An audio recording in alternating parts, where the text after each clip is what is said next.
ভোর অন্ধকার থাকতে উঠে সংসারের সমস্ত কাজকর্ম, সাথে এক্সারসাইজ, নিজেকে সময় দেওয়া, আবার বৃহস্পতিবার ছিল, সব মিলিয়ে কিন্তু অনেক ব্যস্ততার মধ্য দিয়ে সময়টা কেটেছে। এবং ঘরবাড়ি কিভাবে আমি একা হাতে পরিষ্কার পরিপাটি রাখি আজকের ভিডিওতে শেয়ার করব। আশা করছি তোমাদের ভালো লাগবে। আমার ঘড়িতে অ্যালার্ম দেওয়া থাকে ভোর 5টা, তবে উঠছি করে সবসময় 5:30টাই হয়ে যায়। তবে আজকে 5:10-15 নাগাদ উঠেছি। উঠে বাইরের ওয়েদারটা দেখলাম প্রচণ্ড অন্ধকার মতো লাগছে, ঠান্ডা ঠান্ডা ওয়েদার। সেই জন্য আমি আজকের বেডরুমেই সমস্ত এক্সারসাইজগুলো করেছি। তারপরে আমি বাসি জামা কাপড় ছেড়ে সোজা চলে এসেছি বাইরে এখন কাজকর্মগুলো সেরে নিতে। সকালে উঠে না প্রথমে কোনো রকম কাজে তো এনার্জি পাই না, তবে একটু নিজেকে সময় দেওয়া, সামান্য কিছু এক্সারসাইজ করা, যার জন্য কিন্তু শরীরটা একদম ফিট লাগে আর হালকা মতন ফিল হয়, যার জন্য সমস্ত কাজকর্ম কিন্তু করা যায়। সকালের শুরুটা যদি প্রত্যেক দিন এইভাবে করা যায় তাহলে শরীরে একটা আলাদাই এনার্জি পাওয়া যায় এবং দেখবে সকাল 10টার মধ্যে কিন্তু সমস্ত কাজকর্ম আমরা সেরে নিতে পারি। এই সকাল থেকে আমাদের মতন গৃহিণীদের সেই রাত পর্যন্ত কাজকর্ম তো চলতেই থাকে। তার মধ্যে যদি নিজেকে একটু সময় দিই, একটু সামান্য এক্সারসাইজ করি, একটু খাওয়া দাওয়া মেনটেনেন্স করি, তাহলে দেখবে নিজেরা সুস্থ থাকবো এবং সংসারটাকে সামলাতে পারবো। আর এগুলো করা মানেই কিন্তু বোঝায় আমরা নিজেকে ভালোবাসছি, নিজেকে সময় দিচ্ছি। সংসারের কাজ তো সারা জীবন থাকবে, একটা সময়ের পর যখন আমাদের বয়স হয়ে যাবে তখন কিন্তু যাতে আমাদের আফসোস করতে না হয় যে আমাদের যখন সময় ছিল তখন আমরা নিজেকে সময় দিইনি, নিজেকে ভালোবাসিনি, শুধু অন্যের কথা চিন্তা করে গেছে আর সংসার করে মরেছি। দরজা জানালাগুলো খুলে দিচ্ছি, সাথে মেন গেটটা খুলে দেখলাম কি বৌদি ফুল তুলছে। মানে আজকে বৃহস্পতিবার, ভেবেছিলাম হয়তো অন্তত 2টো জবা ফুল আমরা রাখবো আর কি, যেহেতু বজরংবলীকে দিতে হয় আর বড় মাকে দিতে হয়।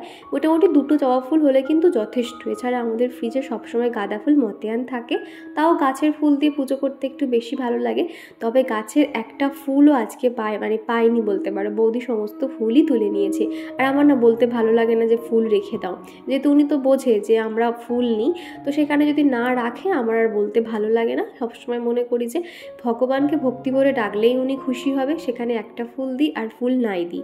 মোটামুটি নিজেকে 1 ঘন্টা মতন সময় দিই। মাঝে মধ্যে তো 1 ঘন্টা সময় পাই না, ওই আধ ঘন্টার মধ্যে মোটামুটি যখন দেখি হাতে সময় থাকে না একটু স্কিপিং করে নিই। এইভাবেই আর কি অল্টারনেট করে নিজেকে সময় দিই। তারপরেই কিন্তু বার হয়ে এখন এই যে বাসি কাজকর্মগুলো সেরে নিচ্ছি। পাপোশগুলো বাইরে মেলে দিয়ে এসেছি, হালকা রোদ আসতে না, মানে বাইরেই দিয়ে আসি আর কি। তারপরে এই যে ঘর বারান্দাগুলো ঝাড় দিয়ে নেব।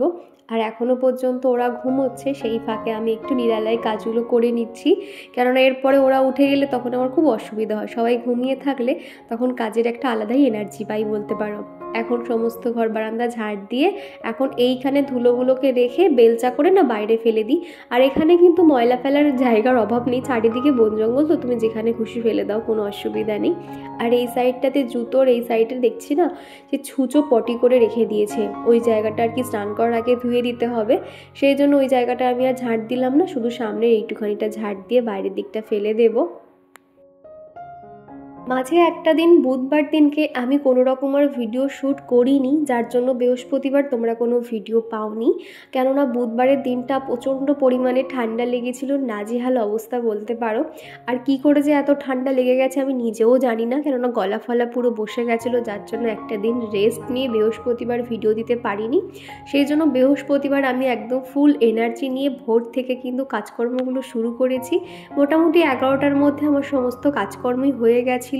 কিভাবে করেছি তো দেখতেই পাচ্ছ। একটা দিন রেস্ট পেয়ে কিন্তু শরীরটা একটু ভালো হতেই আমি সংসারে কাজে লেগে পড়ি। আসলে যদি আমাদের কাজের প্রতি একটা নেশা থাকে না, তখন দেখবে কতক্ষণে মনে হবে আমরা সুস্থ হব, বা শরীরটা যদি একটু ঠিকঠাক বা একটু ভালো আছি মনে হয়, তাহলে দেখবে কোমর বেঁধে কাজে লেগে পড়ি। বিশেষ করে এই শীতকালে কিন্তু কাজের তো শেষ নেই, মানে কাজ তো কখনোই শেষ নেই। শীতকালে সমস্যাটা হয় কি, আমরা সময়ের মধ্যে কাজ করতে পারি না, যার জন্য এই যখন থেকে বেশি ঠান্ডা পড়াটা শুরু হয়েছে ভাইফোঁটার পর থেকে আমি একদম আমার রুটিনটা চেঞ্জ করে নিয়েছি, যার জন্য অনেক সকালবেলা আমি উঠি, সমস্ত কাজকর্ম কিন্তু গুছিয়ে করতে পারি। শীতকালের এই ঠান্ডার সময়গুলোতে চিকুর সেই ছোটোবেলার কথাগুলো মনে পড়ে। চিকু যেহেতু এরকম ঠান্ডাতে হয়েছিল, আর যখন আমি এরকম একা থাকতাম তো চিকুকে নিয়ে 10টা 11টা পর্যন্ত শুয়ে থাকতাম। আর বাচ্চারা তখন দেখবে মানে যখন ওই 3 থেকে 3.5 মাস বয়স হয় তখন তো মোটামুটি ওরা সমস্তটাই বুঝতে পারে। আমি উঠে গেলে চিকুও উঠে পড়তো, সেই জন্য তখন যে কি আরামে ব্ল্যাঙ্কেটের ভিতরে শুয়ে থাকতাম। চিকুর পাপা উঠে আমি উঠে দেখতাম কি যে ওর নিজের মতন চা ফা বানিয়ে খেয়ে দিয়ে বেরিয়ে গেছে, শুধু যাওয়ার সময় বলে যেত। সেই দিনগুলো মনে পড়ে। আর এখন চিকু সেই একই টাইম পর্যন্ত ঘুমোয়, তবে এখন আমি অনেক কাজকর্ম বেশ করে নিতে পারি। আর তারপরে একটু মুখ হাত পা ধুয়ে ফ্রেশ হয়ে নিয়েছি। আর এখন এই শীতে এত পরিমাণে ধুলো ওড়ে না, কি বলবো, বিরক্ত লাগে। সে বিছানা থেকে হোক আর চারিদিকে এত পরিমাণে ধুলোর আস্তরণ পড়ে থাকে, সে তুমি যতই ঝাড়ো না কেন 2 মিনিটের মধ্যে আবার সেই ধুলো চলে আসে। সেই জন্য ঘর ফর ঝাড়াঝাড়ির সময় কিংবা একটুখানি ওই বিছানা পরিষ্কারের সময় না গায়ে অতটা সোয়েটার ফয়েটার দিই না, তাহলে সমস্ত ধুলো পুরো চিপে এমন বসে যায় না, উঠতে চায় না। তো তারপরে যখন ফ্রেশ হয়েছে একটু হাতে পায়ে জল দেওয়াতে একটুখানি ঠান্ডা লাগছিল বলেই হালকা জ্যাকেটটা গায়ে দিয়ে নিয়েছি, কেননা শরীরটা তো খুব একটা ভালো নেই। এমনিতে কাজ করার সময় দেখবে মানে স্পিডে কাজ করলে কিন্তু গরম লাগে, তখন অতটা গায়ের কিছু না দিলেও চলে যায়।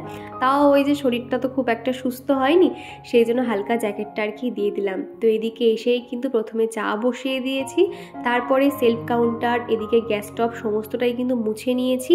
তারপরে চাটা ওদিকে হতে থাকছে, একটু করে চা চিনি একবার করে দিচ্ছি আর একবার করে এই কাজকর্মগুলো করছি। দুটো কাজ এইভাবে ব্যালেন্সে করতে পারলে কি হয়, সময়ের আগে কাজটাও শেষ করতে পারি, সময়টাও কম লাগে। ওই একটা কাজের জন্য দাঁড়িয়ে থাকতে ভালো লাগে না। এক ঝুড়ি বাসন ছিল, সেগুলো জল ঝরে গেছে, প্রত্যেকটা এখন জায়গায় রেখে দিচ্ছি। আর আগের ভিডিওতে আমার মশারিটা দেখে করুণাওয়ালা দিদিভাই বলেছ যে খুব সুন্দর হয়েছে আজকের ভিডিওটা, আর মশারিটা খুব সুন্দর। আমি ভাবছি এই রকম একটা নিতে হবে। একদম নিয়ে নাও দিদিভাই, এত ভালো, কি বলবো, দেখতেও যেরকম খুব সুন্দর লাগে, এটা কিন্তু অতটাও খাটনি নেই। জাস্ট যখন ইচ্ছে যেখানে ইচ্ছে ভালো করে টাঙিয়ে নাও, আর কাজ হয়ে গেলে সঙ্গে সঙ্গে ছোটো মতন ভাঁজ হয়ে যায় দেখলেই তো, আবার সেটা জায়গায় রেখে দাও, ভীষণ ভালো। তবে একটু প্রবলেমটা কি হয়, এই নেটটা কিন্তু পাতলা মতন, তো খুব টানাটানি বা হাতের নখ লাগলে ছিঁড়ে যেতে পারে। আমরা তো এত জানতাম না, ওই যা করে যখন ভাঁজ করতাম কোনো কারণে একটুখানি ছিদ্র হয়ে গেছিলো। তারপর আস্তে আস্তে ছিদ্রটা যখন বড় হয়ে গেছিলো বলে আমি আবার সেলাই করেছিলাম। এগুলোকে না কিন্তু আবার সেলাই করা যায় না, একটু কাপড় লাগিয়ে যেরকম সেই তাপ্পি মতন দেয় ওইভাবে দিলে কিন্তু থাকবে। নর্মাল যদি তুমি শুধু সুতো দিয়ে সেলাই করো তাহলে কিন্তু মানে আরও নেটটা ছিঁড়ে যেতে পারে, এই আর কি। তো মোটামুটি ভালো, তুমি নিতে পারো। তবে দামটা কিন্তু আগের থেকে একটু বেড়ে গেছে। চিকুর পাপা আরও একটা নেবে বলে ফ্লিপকার্টে দেখলো যে আগে আমরা যে দাম দিয়ে কিনেছি তার থেকে কিন্তু একটু দামটা বেড়ে গেছে। তারপর ঘড়িতে ওই 7টা বাজতেই আর কি, মোটামুটি 7টা বাজার 5 মিনিট আগে আমি চাটা বসিয়ে দিয়েছি, আর একদিকে চিকুর পাপাকে হাঁক ডাক শুরু করেছি। কেননা চাটা বাজাতে হয়ে গেলে ও উঠবে, সাথে সাথে চাটা খেতে পারে। কেননা ঘুম থেকে উঠে যদি দেখে যে চাটা হয়নি, তখন আবার একটুখানি বলে এখনও চা হয়নি, বা ওরও সময় নষ্ট হয়। আর চাটা করা থাকলে কি হয়, ঝটপট খেয়ে ও স্নান টানগুলো সেরে নিতে পারে, এই আর কি। তো যাই হোক, তারপরেই কিন্তু এদিকে আমি এই যে গরম জলটা বসিয়ে দিয়েছি, মানে আজকে এটার মধ্যে আর কি ভাত করব, আর সাথে মাছের ঝাল ঝোল কিছু একটা বানিয়ে নেব আর কি। পাবদা মাছ রয়েছে, ওই পাবদা মাছের ঝাল করে দিলে মোটামুটি ওর টিফিনে ভাত আর এক তরকারি ভাত তো অন্তত দিতে পারবো, সেই জন্য আর কি এইরকম প্ল্যানিং আছে। বেলার দিকে কিছু করলেও করতে পারি। তো ডিপ ফ্রিজ থেকে মোটামুটি আগের দিনকে আমি মাছটা বার করতে একদম ভুলে গেছি। যখন এরকম সকালে মাছ রান্নার থাকে তখন আমি ডিপ ফ্রিজ থেকে নর্মাল ফ্রিজে মাছটা রেখে দিই, তবে এবারে আর মানে রাখতে ভুলে গেছিলাম আগের দিন। তবে একটা বড় জায়গার মধ্যে মাছগুলোকে পুরো জলে ডুবিয়ে রেখেছিলাম বলে খুব বেশি কিন্তু সমস্যা হয়নি। তো ওদিকে ভাতের জন্য জলটা বসিয়ে দিয়েছি, আর তারপরে এই যে চালটা এখন ধুয়ে নিচ্ছি। ভাতের ওই যে হাঁড়িটা দেখতে পাচ্ছ, ওটা ভীষণ কিউট না, ওটা নতুন করেই আর কি ব্যবহার করছি। মোটামুটি এগুলো দেখবে স্টিলের জিনিসগুলো দেখতে এত কিউট লাগে, তবে এগুলো তুলে রাখলে না আস্তে আস্তে ফেটে যেতে শুরু করে। সেই জন্য ভেবে আছি কয়েকদিন ব্যবহার করি, তারপর ব্যবহার করা জিনিসটা তুলে রাখবো, তাহলে ওই দিক থেকে নিশ্চিন্ত আর নষ্ট হবে না। আর মাছের ঝাল করবো তো, আর এখন হাতে অনেক সময় আছে, সেই জন্য ভাবলাম অন্য কিছু কাজ করা যাক। আর ওদিকে দেখো ছোট ঝুড়িতে মোটামুটি একটা বড় পেঁয়াজ ছাড়ানো, টমেটো আর আদা রসুন তো পেস্ট করাই রয়েছে, বেশিক্ষণ সময় লাগবে না মাছের ঝাল করতে। তো এদিকে গ্যাস কাউন্টার টপটা মুছে নিচ্ছি। চা করতে গিয়ে 1-2 ফোঁটা চা আর কি গ্যাসের উপর পড়েছিল। আমি এরকম আর কি ম্যানিয়া বলতে পারো, সব সময় যেখানে যে কাজটা করব সেই জায়গাটা একদম পরিষ্কার পরিপাটি রাখি। তো দেখলে গ্যাসটা মুছে নিয়েছি, আর এই যে মাছগুলো মোটামুটি নর্মাল হয়ে গেছে, আমি আরেকটু এখানে দিয়ে রাখলাম। আর পুপু বলেছো এই ট্যাপ ফিল্টারটা দারুণ, আমরাও ইউজ করছি, খুব ভালো। তো দেখা যাক, আমরাও মোটামুটি 2-3 দিন ইউজ করছি, দেখা যাক কেমন হয় আর কি।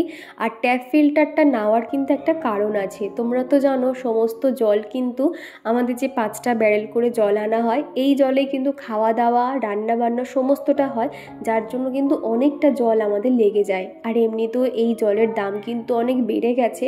তো সেই জন্য ভাবলাম ফিল্টারটা নিয়ে যদি অন্তত রান্নার কাজে একটু ব্যবহার করতে পারি, যেমন ধর তরকারিপত্রতে যদি এই জলটা ব্যবহার করি তাহলে অন্তত অনেকটাই। তবে ভাতের ক্ষেত্রে কি হয়, ভাত হলুদ হয়ে যায়, আর ওরকম হলুদ ভাত চিকুর পাপা খাবে না, খাবার জল দিয়েই আমাকে ভাতটা বানাতে হবে। ভেবে আছি তরকারিপত্র কিংবা গরম জল করার সময় যদি অন্তত, বা কিছু সিদ্ধ করার সময় যদি এই জলটা ব্যবহার করি, তো সেই জন্য ফিল্টারটা আর কি নেওয়া হয়েছে, তা না হলে কিন্তু ফিল্টারটা নিতাম না। তো এদিকে মাছগুলোকে এখন নুন হলুদ আর একটু সর্ষের তেল মাখিয়ে আর কি ম্যারিনেট করে রেখে দেবো, একটু পরেই ভাজবো। তো ভাবলাম হাতে এখন সময় আছে, রান্নাঘরটা সমস্ত কিছু গুছিয়ে নিয়েছি, নিয়ে চলে এলাম এই ফ্রিজের কাছে। ফ্রিজটা মোটামুটি অনেক দিন হলো, এত পরিমাণে ধুলো পড়েছে না, দেখার অবস্থা নেই। কতক্ষণে ভাবছি শুধু ফ্রিজটা পরিষ্কার করব। এরকম এক্সট্রা কাজ তো সারাদিনে অনেক থাকে, তবে না মানে দুম করে চাইলেও করতে পারি না, যেহেতু ছোটোবেলা টাইম মাফিক একটা কাজ করতে হবে, আর এরকম এক্সট্রা কাজে হাত দিলে তখন তার সময় থাকে না। তো ভাবলাম চলো আজকের এই এক্সট্রা কাজটা এখনই সারতে হবে।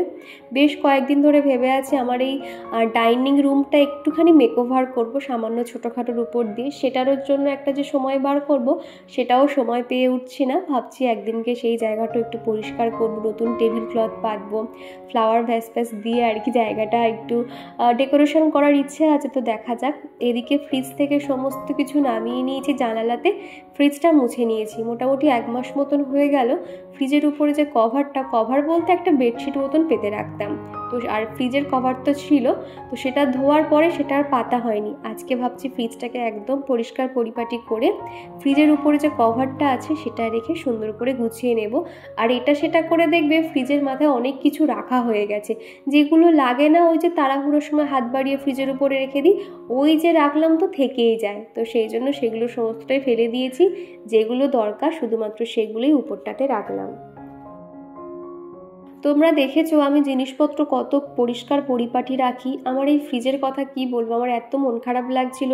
ফ্রিজের উপরে সারা সামনেটা পুরো ক্র্যাচ ফেলে দিয়েছে আমাদের চিকু। কি করেছে জানো তো, একটা ম্যাগনেটের জগন্নাথের ছবি এই ফ্রিজের মধ্যে লাগিয়ে রেখেছিলাম, আর পিছনে যেহেতু এই চুম্বক লাগানো, তো যার জন্য চিকু যখন ঘষা মানে নামা ঘষা করেছে, তো পুরো ফ্রিজের উপরটা পুরো ক্র্যাচ পড়ে গেছে। অতটাও চোখে লাগছে না, কিন্তু সামনে থেকে দেখলে বোঝা যায় পুরো জায়গাটা কেমন দাগ কাটা হয়ে গেছে। তবে কি আর করব বলে, ওখান থেকে জগন্নাথের ছবিটা অন্য জায়গায় সরিয়ে রেখেছি। ও বোঝে না যে এরকম হতে পারে বলে একটুখানি ওকে বকাবকি দিয়েছি। কি করবো বলো তো, নতুন ফ্রিজ এরকম দাগ হয়ে গেলে দেখতে কেমন লাগে বলো তো। তো সেই জন্য আর কি ওই স্টিকারটা ওখান থেকে তুলে এখন ছোট আমাদের যে শোকেসটা রয়েছে, লোহার শোকেস, ওর উপরেই রেখে দিয়েছি। ফ্রিজটা পরিষ্কার পরিপাটি হয়ে গেছে, তবে ভিতরের দিকটাও একদিনকে পরিষ্কার করতে হবে। একদিনে এত কাজ করলে না তখন আর সময় পাবো না। ফ্রিজের ভিতরটা সমস্ত কিছু নামিয়ে আর একদিন সময় করবো, ভাবছি রোববার দিনই করে নেব। আর এখন চলে এসেছি ঠাকুর ঘরের এই সাইডটাতে বড় শোকেসটা পরিষ্কার করতে। সাদা কালার শোকেস তো কি পরিমাণে যে এই শীতের সময় ধুলো বার হচ্ছে কি বলবো তোমাদের, চারিদিকে পুরো ধুলো আর ধুলো। কাপড়টা উল্টে পাল্টে ভালো করে মুছে নিয়েছি, মোটামুটি 2টো কাপড় চেঞ্জ করে মুছলাম। আর এই কাঁচের জায়গাগুলো না কলিন দিয়েই সবসময় ভালো পরিষ্কার হয়, তবে কলিনটা শেষ হয়ে গেছে, আগের মাসে নেব একদমই ভুলে গেছিলাম। তো ভাবলাম আর কয়েকটা দিন তো বাকি আছে নভেম্বর মাসটা শেষ হতে, পরের মাসে যখন মান্থলি বাজার করব তখন একটা কলিন নয় নিয়ে নেব, কেননা কলিন দিয়ে কাঁচ খুব ভালো পরিষ্কার হয়। শীতের সবজি দিয়ে এরকম বড়া খেতে কিন্তু বা চপ মতন খুব ভালো লাগে, দেখবে ঢেঁড়সের বড়া কিংবা ধনেপাতার চপ বলো, এরকম বেশ কিন্তু খেতে ভালো লাগে। তো ঠিক সেরকমই একটুখানি মতো ফুলকপি ছিল, ফুলকপিটাও একটু নুন জলে ভাপিয়ে নিয়েছি, তারপর একটু বেসনের একটা ব্যাটার বানিয়েছি, তার মধ্যে কালো জিরে, একটু হলুদ, লঙ্কা গুঁড়ো আর একটু আদা রসুনের পেস্ট দিয়ে ব্যাটারটা ভালো করে বানিয়ে নিয়ে তার মধ্যে ফুলকপিগুলো একটুখানি ডুবিয়ে হালকা তেলে আর কি ফ্রাই করে নিচ্ছি। খুব বেশি তেল দিইনি, উল্টে পাল্টে নিয়েছি আর কি। প্রথম 5-6টা হতেই আর কি ও খুব তাড়াহুড়ো করছিল অফিস বার হবে বলে, তো সেই জন্য কয়েকটা ভেজে টিফিন বক্সে এখন প্যাক করে দিয়েছি, আর বাদবাকিগুলো আমাদেরটাও ভেজে নিয়েছিলাম। রাখি খান বলেছো থ্যাংক ইউ দীপা দিদি ভাই, রোহনের নামটা তুমি যে নিয়েছো, রোহন খুব খুশি হয়েছে। আমি প্রতিদিন আমি আর রোহান তোমার ভিডিও দেখি, খুব ভালো লাগে দেখতে। তো থ্যাংক ইউ রাখি, এইভাবে পাশে থেকো, আর তোমার কমেন্ট পেয়ে আমারও ভীষণ ভালো লাগে। চিকুর বাবা অফিসে বেরিয়ে যাওয়া মানে আমার মোটামুটি 50% কাজ হয়ে যাওয়া বলতে পারো, কেননা সকাল থেকে আমি কাজকর্ম শুরু করি, তো আরও যেহেতু ঠাকুর পুজো সেরে দিয়ে যায়, তার জন্য আমি অনেকটাই নিশ্চিন্ত হই বলতে পারো। কেননা সারাদিনে ঠাকুর পুজো করার থাকলে তখন একটা চিন্তা থাকে না, তো যার জন্য অনেকটাই নিশ্চিন্ত বলতে পারো। সমস্ত কাজই আমার হয়ে গেছে, এরপর সারাদিনে টুকিটাকি কাজকর্ম তো থাকে, তার উপর একটু বৃহস্পতিবার বলে মাথায় একটা চিন্তা আছে কতক্ষণে ঠাকুর পুজোটা করব, এই আর কি। তো এদিকে বাসন এক ঝুড়ি ছিল, মাজা হয়ে গেছে। এবার এই ওয়াইপার দিয়ে আর একটু স্কচ ব্রাইট দিয়ে ভালো করে সেলফ কাউন্টারটা মুছে নিতে হয়। আমি দেখেছি স্কচ ব্রাইট দিয়ে বা কাপড় দিয়ে যত মুছে নিই না কেন, এরকম ওয়াইপার দিয়ে না একটুখানি জলটা দিয়ে ঘষাঘষি করলে কেমন একটা কালো কালো জল বার হয়, তখন বুঝতে পারি ওই ধারের যেগুলো আর কি, ওটাতে আমরা যতই কাপড় দিয়ে মুছি না কেন ওখান থেকে কিন্তু একটু ময়লা ভাব থেকেই যায়, কিন্তু ওয়াইপারটা দিয়ে একদম পরিষ্কার করলে সেই জায়গাটা পরিষ্কার হয়ে যায়। তারপরে 10টা 10:30 নাগাদ আমাদের বাড়িতে দুধ দিয়ে যায়, তো দুধটা ভাবলাম একেবারে ফুটিয়ে নিই, তারপর নয় রেখে দেবো। তো এদিকে দুধটা ফুটছে আর তার ফাঁকে আমি গ্যাসটাও মুছে নিচ্ছি। মোটামুটি গ্যাস অল্প মানে নোংরা হতেই কিন্তু মুছে নিই, তো যার জন্য খুব একটা সময় লাগে না, হালকা হাতে পরিষ্কার করে নিয়েছি। এদিকে যে জানালাটা, রান্নাঘরের সমস্ত কাজকর্ম একদম হয়ে গেছে, এবার আমি নিশ্চিন্ত। ঘরের কাজও অনেকটাই অফ ক্যামেরাতে সেরে নিয়েছি, চলো তোমাদেরকে ঘুরে দেখাচ্ছি। তো এদিকে দেখতে পাচ্ছ কয়েকটা বাসন ছিল, সেগুলো মাজা হয়ে গেছে। রান্নাঘরের নিচটাও আরও একবার ফিনাইল দিয়ে পরিষ্কার করে নিয়েছি। এদিকে যেরকম কন্টেনার ব্যবহার হয়ে গেলে ঢাকা দিয়ে রেখে দিই সেইভাবে আর কি। তো এই যে টোটাল রান্নাঘরটা। এবার চলো বেডরুমে, এটাও আমি ভালো করে বেডরুমটা ঝেড়ে নিয়েছি, মশারি তুলে ব্ল্যাঙ্কেট রোদে দিয়ে এসেছি। আর এখানে দেখো এত সুন্দর সকালবেলা রোদ চলে আসে, ও আমাদের যেহেতু বক্স জানালা না, সুবিধা হয় একদিকে। তো এই যে দেখতে পাচ্ছ বালিশগুলোকে রোদে দিয়ে দিয়েছি। আর এই যে গুড নাইটটা অফ করা হয়নি, সরি, গুড নাইটটা অফ করে দিলাম, লাইট জ্বালিয়ে ফেলেছিলাম। তো যাই হোক, এদিকে খানিকটা গরম হয়ে যাক, তারপরে আর কি বেলার দিকে বিছানাটা গুছিয়ে নেব, ভালো করে এগুলো রোদ খাইয়ে দিই। তো এদিকে টুকটাক যা আর কি অগোছালো হয়েছিল প্রত্যেকটা গুছিয়ে নিয়েছি। জামা কাপড়গুলো ভাঁজ করা হয়নি, এগুলো একটু পরে ভাঁজ করব। আর তারপর এই যে দেখতে পাচ্ছ ঘরফর মোছা কমপ্লিট, পাপোশগুলোও দিয়ে দিয়েছি। আর এদিকে ব্ল্যাঙ্কেটটা দেখতে পাচ্ছ, ব্ল্যাঙ্কেটটা রোদে দিয়ে দিয়েছি। দুপুরবেলা গরম গরম ব্ল্যাঙ্কেট নিয়ে শুয়ে পড়বো আমি আর চিকু। আজকের অনেক ভোরে উঠেছি, তো দুপুরে আজকে ঘুমোতেই হবে, তা না হলে সকালে আর এনার্জি পাই না, হলে পরের দিন সকালে আর উঠতে পারবো না। এই যে দেখতে পাচ্ছ থালা বাসন সমস্তটা মাজা ঘষা হয়ে গেছে সকালেই আর কি, ধোয়া মাজা কমপ্লিট, রোদে রেখে দিয়েছি, শুকিয়ে যাবে একদম। তো বাইরে দেখতে পাচ্ছ কি পরিমাণে রোদ পড়েছে, এই যে দেখো। তো চলো এবার আমি স্নান করব। ঠাকুর আমাকে ডাকছে, বলছে এখনও পর্যন্ত তুই সেবা দিলি না, কখন দিবি। সকালে চিকুর পাপা আর কি শুধুমাত্রই একটা জবা ফুল দিয়ে প্রণাম করে বেরিয়ে গেছে। আমি এবার ভালো করে পরিষ্কার করব, আলপনা দেব, ঠাকুর পুজো করব, সমস্তটাই হবে। তো চলো তোমরা ভিডিওটা দেখতে থাকো। আর এদিকে চিকু আর কি একটু আগেই ঘুম থেকে উঠেছে। চিকুকে কি দিয়েছি, দুধ আর বিস্কুট দিয়েছি। এখন ওকে একা একা খাওয়ানো প্র্যাকটিস করাচ্ছি, তাই তো? তুমি একা খেতে পারো? ঠিক আছে, ঝটপট খেয়ে নাও, দুধ ঠান্ডা, এই তো ঠান্ডা হয়ে গেছে, ঢকঢক করে খেয়ে নাও দেখি। কি হয়েছে, এখানে লেগে গেছে? আচ্ছা মুছে দিচ্ছি, নাও ঝটপট নাও।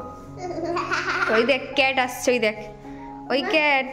পার্সেল এসছে, সেগুলো তোমাদের সামনে আনবক্সিং করব। এদিকে একটা, এই একটা পার্সেল, আর এই যে এই একটা পার্সেল। এগুলোর মধ্যে কি আছে একটু পরে তোমাদেরকে খুলে দেখাবো। আগে ঠাকুর পুজোটাগুলো সেরে নিই। আর এদিকে দেখো চিকুকে স্নান করানোর জন্য আর কি এই যে তেল মাখাই, রসুন তেল গরম করতে দিয়েছি। আর এটা এই যে এটা আমার হেয়ার অয়েল, যেটা আমি বানিয়েছিলাম, আর এইটুখানি আছে পরে, এটা আর কি রোদে রেখে দিয়েছি। ই বাবা, তেল পড়ছে নাকি, ফেটে গেছে নাকি? এই যে দেখো,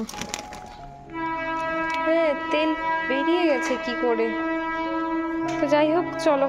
তারপরে এই যে পুজো দেবো বলে সকাল সকাল স্নানটাও সেরে নিয়েছিলাম। আর এরই মধ্যে চিকু তো ঘুম থেকে উঠে পড়েছিল, ওকে সকালের খাবার খাইয়ে দিয়ে এখন ওকে পড়তে বসিয়েছি। সকালেই তাড়াহুড়োর মধ্যে না খুব একটা ওকে সময় দিতে পারি না। তবে চিকুর একটা ভালো গুণ হলো, ওকে যদি বই খাতা দিয়ে বসিয়ে একটু দূর থেকেও একটু হাঁক দিয়ে ওকে বলি এটা লেখো ওটা লেখো, কিন্তু ঠিক লিখে নেয়। ও কিন্তু অতটাও বসে থাকে না, তবে মাঝে মধ্যে একটুখানি ভুলভাল লিখে ফেলে। লেখে কিন্তু, অনেক বাচ্চারা দেখবে বসে থাকে, ও কিন্তু বসে থাকে না, লিখবে কিন্তু ভুলভাল লিখে বসে থাকে। যেমন ধরো এই ঠাকুর পুজো করছি, ও দেখলাম একা একা লিখছে, তারপর ওকে হাঁক দিয়ে বললাম এখন না একটুখানি আমার কাছে বসো, পড়া হয়ে এই ঠাকুর পুজো হয়ে গেলে না আবার পড়তে বসবে। তো তারপরেই আর কি ও আমার কাছে চলে এসেছিলো। আর এদিকের এই যে আসনটা দেখতে পাচ্ছ, এটা ওই ঠাকুর দেখতে গিয়ে কিনেছিলাম। আসনটা আন্দাজ করেই কিনেছিলাম, কিন্তু দেখো মাপে মাপে একদম ঠিক হয়েছে। দেখতে কত সুন্দর লাগছে না? বৃহস্পতিবার হলে পুরো সিংহাসন সরিয়ে পরিষ্কার পরিপাটি করি, তবে আজকে মোটামুটি আর কি সিংহাসনটা সরিয়ে পরিষ্কার করেছি। খুব একটা জায়গা যেরকম ফাঁকা করে আবার সেগুলোকে পরিষ্কার করা অতটাও সময় পাইনি, যেহেতু ঠাকুর পুজো করতে মোটামুটি আমার 1 ঘন্টা সময় লাগে, তার উপরে পরিষ্কার করতে গেলে আরও 1-1.5 ঘন্টার ব্যাপার বলতে পারো। তারপরে ভোলানাথকে এখন স্নান করিয়ে দিয়েছি, দিয়ে এই যে চন্দনের এখন টিপটা দিয়ে দিচ্ছি। চিকু আবার এই চন্দনের টিপটা পরতে খুব পছন্দ করে। যখনই মহাদেবকে দিই ও তখন ছুটে চলে আসে, এসে বলে আমাকে মহাদেব দাও মহাদেব দাও, এই করে। তো বেলপাতাতে চন্দনের 3টে ফোঁটা দিয়ে দিয়েছি, তারপর ভোলানাথকে সুন্দর করে সাজিয়ে দেব। আর এদিকে মা লক্ষ্মীর ঘট পাতার আগে একটু ধূপ আর প্রদীপটা জ্বালিয়ে নিচ্ছি। আর আমার আগের ভিডিওতে শাবনাম খাতুন আইডি থেকে এক বোনু বলেছ যে দি তুমি চিকুকে কোন ফ্লেভারের পিডিয়াশিওর দাও। পিডিয়াশিওরটা সম্ভবত ভ্যানিলা ফ্লেভারের হবে, আমার ঠিক এই মুহূর্তে মনে পড়ছে না। তুমি যখন জানতে চেয়েছো আমি আরও একবার জেনে আর কি পরের ভিডিওতে তোমাকে দেখানোর চেষ্টা করব। সম্ভবত ভ্যানিলা ফ্লেভারেরই হবে। আর এদিকে দেখতে পাচ্ছ ঠাকুরঘর একদম পরিষ্কার পরিপাটি করে গোছানো হয়ে গেছে। আর তারপর কাপড়গুলো মানে এই যে আসনগুলো চেঞ্জ করে দিয়েছি। আর ঠাকুরঘরটা দেখতে পাচ্ছ পুরো আজকে গাঁদা ফুল আর দোপাটি ফুল দিয়েই সাজিয়ে দিয়েছি। ঠাকুরের প্রসাদ দেওয়া থেকে শুরু করে ঠাকুরের জল চিকু কিন্তু সমস্তটাই সাজিয়ে দিয়েছে। আর তারপরেই কিন্তু এই যে ধুনোটা দেখতে পাচ্ছ, ধূপ কাপ বলে এগুলোকে, এত সুন্দর পুরো ধুনোর মতন ধোয়া হয় না, আর গন্ধটাও ভীষণ সুন্দর। এখন পুরো ওই ছোপা দিয়ে আমাকে আর ধুনো জ্বালতে হয় না, এটা জ্বাললেই কিন্তু একদম ধোঁয়া ধোঁয়া হয়ে যায়। আর তারপরে দুপুরের খাওয়া দাওয়া শেষ করে রান্নাঘরে আসতেই দেখছি এরকম একটা প্রজাপতি চলে এসছে। শুধু আজকে বলে নয়, বেশ কয়েকদিন ধরে আমার ঘরে এরকম 2-3টে করে প্রজাপতি আসছে। বাড়িতে এরকম প্রজাপতি আসলে কি হয় তোমরা আমাকে জানিও তো। তো চলো বন্ধুরা, আজকের মতো টাটা।